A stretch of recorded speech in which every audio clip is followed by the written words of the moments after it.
여러분 안녕하십니까? 여러분들은 한동훈 하면은 가장 먼저 무엇이 떠올려지십니까? 저는 개인적으로 한가발, 배신자 이런 거 아니겠습니까? 지금 한동훈 난리가 났으며 한동훈 미쳐 날뛰고 있다.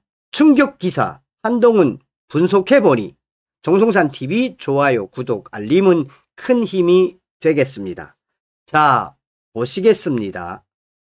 기자가 한동훈 얼마나 경악스러우면 한동훈 미쳐 날뛰고 있습니다. 전격 분석, 한동훈 강점, 약점, 기회 요인, 위협 요인 분석해보니 자, 이 기자도 굉장히 중립적으로 기사를 썼습니다.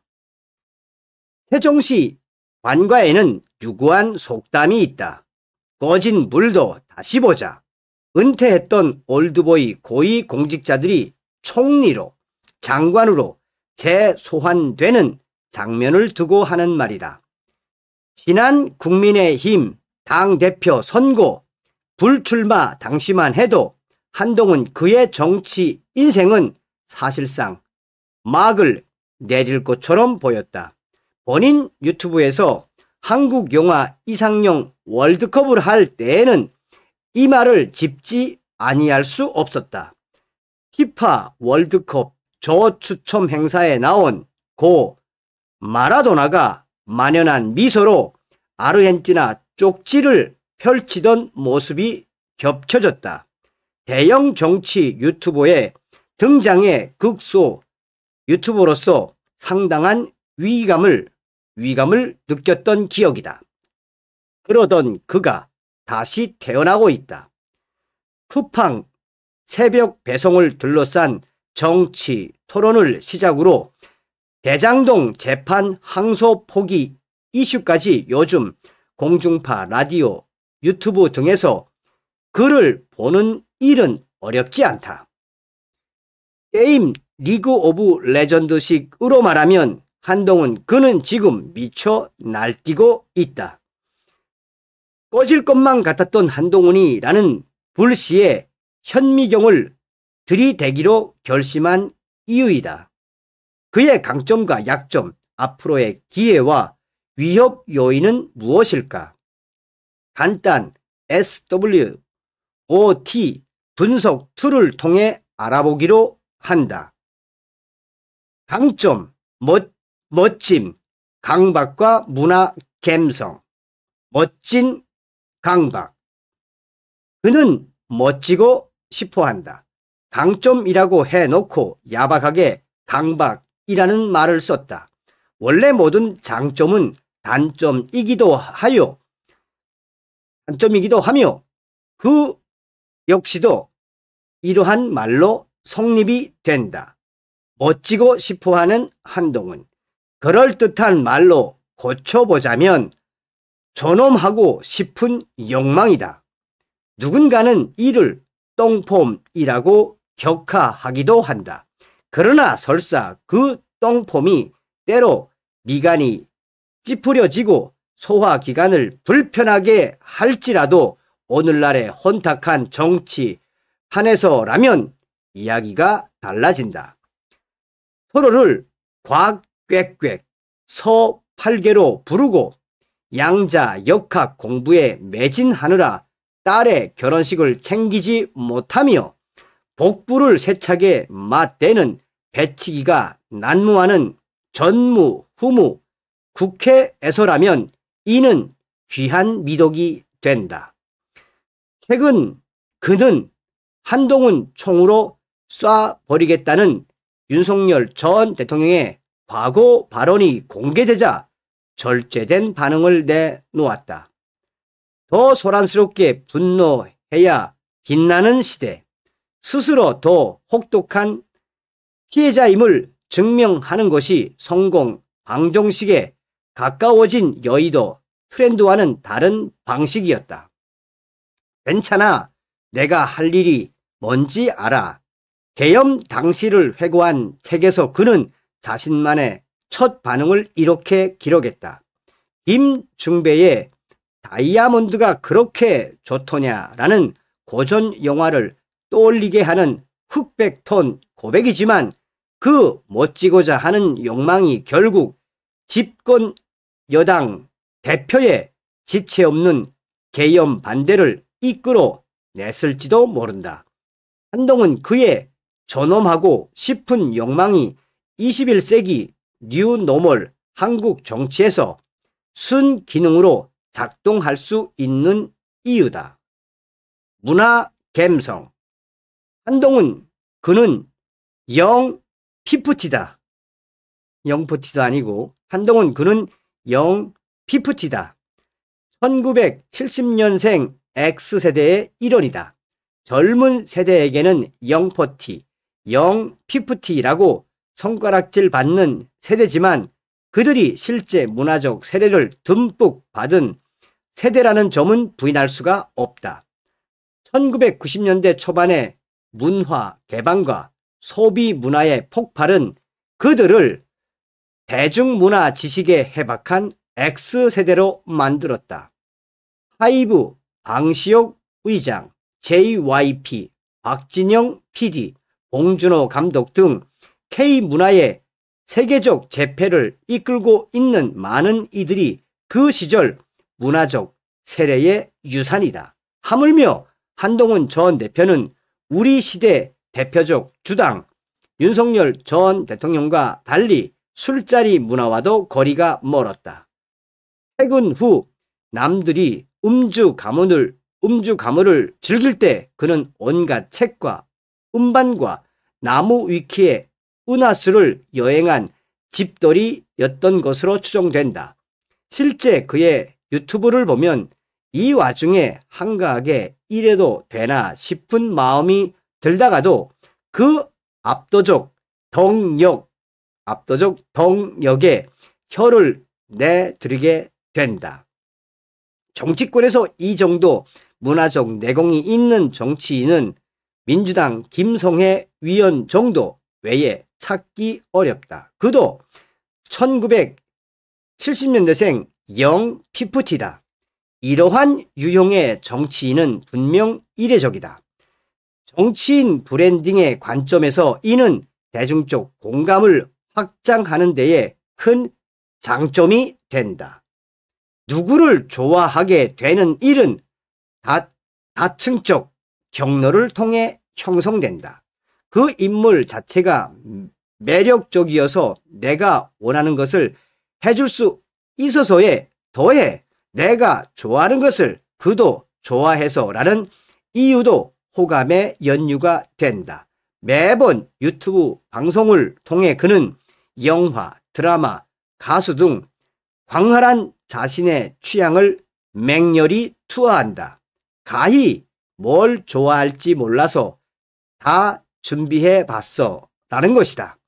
호감 획득의 주요 무기 중 하나를 한동훈 전 대표가 확보하고 있는 셈이다. 약점, 정체성과 깐적 이미지. 우파 맞냐? 가장 큰 약점은 이념적 지향이 뚜렷해 보이지 않는다는 점이다. 한 전 대표는 21대 대선 출마를 선언하며 그동안 보수가 진심을 보이지 못했던 복지국가 한동훈이 적극 추진하려고 한다라며 영유아부터 청년, 중장년, 노년에 이르기까지 생애 주기별 맞춤형 복지 혜택을 보장하는 한평생 복지 계좌를 내세웠다. 이러면 보수 성향 유권자들은 김이 샌다. 취약계층에 대한 공감과 대안은 당연히 필요하다. 그러나 그 대안을 진보 진영의 복지국가 비전에서 차용하면 우파 유권자들의 마음은 혼란스러워진다. 밀턴 프리드먼이 얘기했던 음의 소득부터 현재 오세훈 서울시장이 안심소득이라는 이름으로 실험하고 있다. 음의 소득으로부터 취약계층에 대한 선별적 지원 등 우파 버전의 가난한 사람들을 위한 정치를 설계하는 것은 얼마든지 가능하다.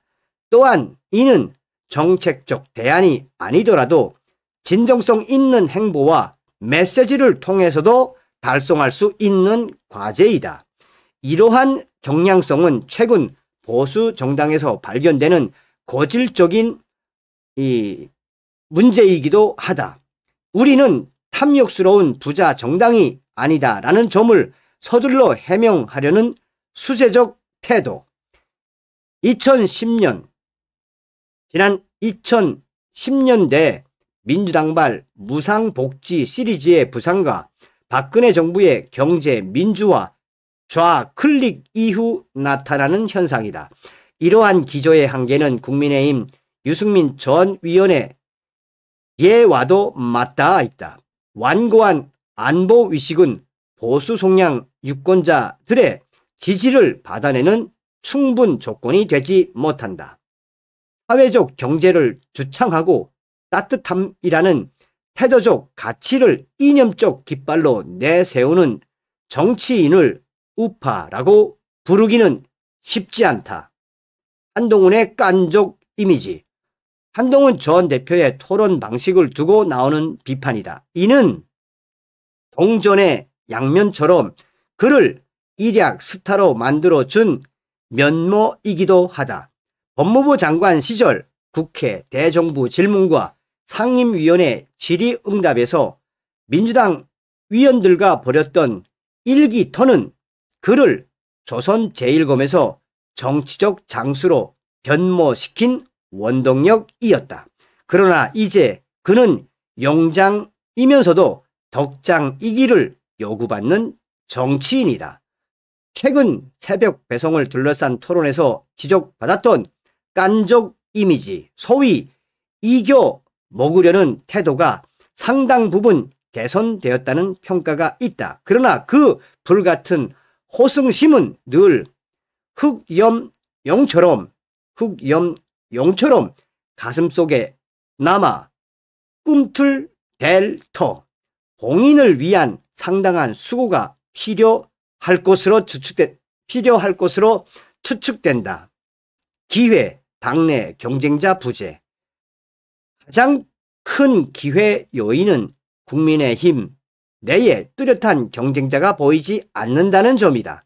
사실상 양당제 국가에서 보수 정당의 중심축을 담당하던 국민의힘이 급격히 오른쪽으로 내달리며 중도 보수 성향의 유권자들은 정치적 미아가 되었다. 부정선거론과 윤어게인, 전유관 선생에 환호하지 못한 이들은 일부 개혁신당에 또 일부는 이재명 대통령의 중도 실용 행보에 기대를 걸고 있다. 국민의힘 내에서 이 무중력 공간을 점유할 수 있는 정치인은 좋든 싫든 한동훈 전 대표 외에 꼽기 힘들다. 또 하나의 기회 요인이자 과제는 문화전쟁 이슈이다. 그는 1세계 선진국에서 이민, 페미니즘, 환경주의, 동물복지 등으로 대표되는 문화전쟁 의제를 직면하지 않고 돌풍을 일으킨 보수 계열 정당과 정치인은 찾아보기 힘들다. 미국의 트럼프, 이탈리아의 멜로니, 프랑스의 국민연합,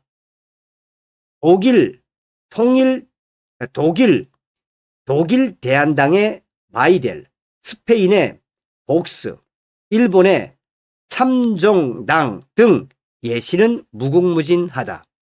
법무부 장관 시절 한동훈 대표는 이민청 설립을 주도하며 동화주의 원칙을 강조하고 대선 경선 때는 환경 관련 PC주의의 문제를 지적하기도 했다. 그러나 이를 일관된 세관으로 정립하는 데까지는 나아가지 못했다. 한동훈 전 대표에게 경제적 우파 세계관의 장착이 1단계 필요 조건이라면 사회 문화적 우파 세계관의 장착은 확고한 보수 진영 정치인으로 발돋움하기 위한 2단계 충분 조건이라고 할 수 있다. 위협, 당내 비호감. 단연 당내 비호감은 한동훈이다. 부모의 원수도 이렇게 미워하긴 힘들다. 그동안 같은 길을 지나간 선배들이 있다. 비주류의 대명사 홍준표 전 시장부터 남원정, 남경필, 원희룡, 정병국 위원, 유승민 전 대표, 이준석 대표 등 보수정당 주류에 맞섰던 내노라 하는 정치인들이 있었다. 참고할 모델은 단연 지난 2022년 국민의힘 전당대회였다. 당시 이준석 대표가 국민의힘 내 다수파를 구성한 방식을 내부의 합종 연행이 아니었다. 청년 세대라는 당 밖의 새로운 지지층을 가져올 수 있다는 믿음. 그것이 설령 당장 눈에 보이는 표심이 아닐지라도 새 지지층을 통해 민주당과의 일전에서 승리할 수 있다는 기대감을 주는 것만으로도 충분했다. 그 청사진을 보고 청년 세대뿐만 아니라 당내 적잖은 기성세대가 이준석 후보에게 지지를 보냈다. 앞서 언급한 문화전쟁, 의제가 청년 세대의 주요 관심사라는 점에서 더욱 중요해지는 이유이다. 짧은 분석을 마치며 너는 누구의 편이냐라는 질문은 언제 들어도 숨막힌다. 당장 이 글에도 땡땡견이니 하는 비난이 붙을지 모른다. 그러나 이 연사 간곡히 외친다. 한동훈 전 대표든 이재명 정부든 누구든 제발 잘 해줬으면 좋겠다. 이기는 편, 우리 편이 아니라 잘하는 편이 곧 우리 편이다. 많은 정치, 저관료, 중도 유권자들이 이러한 마음으로 2025년 한국 정치를 지켜보고 있을 것이다. 학창시절 정치 사상 과목을 강의했던 모 교수가 했던 말로 맺는다. 사상과 연애만 하세요. 결혼은 하지 마세요. 정치 사상과의 일정한 거리감을 강조한 말이다. 정치의 엔터테인먼트화에 가속화되어 어느덧 지지와 정치인이 무라일체의 지경까지 이르게 된 오늘이지만 나는 담대하게 이 말을 변형해 볼까 한다. 정치인과 연애만 합시다. 결혼은 말고요. 다음 시간에 뵙겠습니다. 멸고.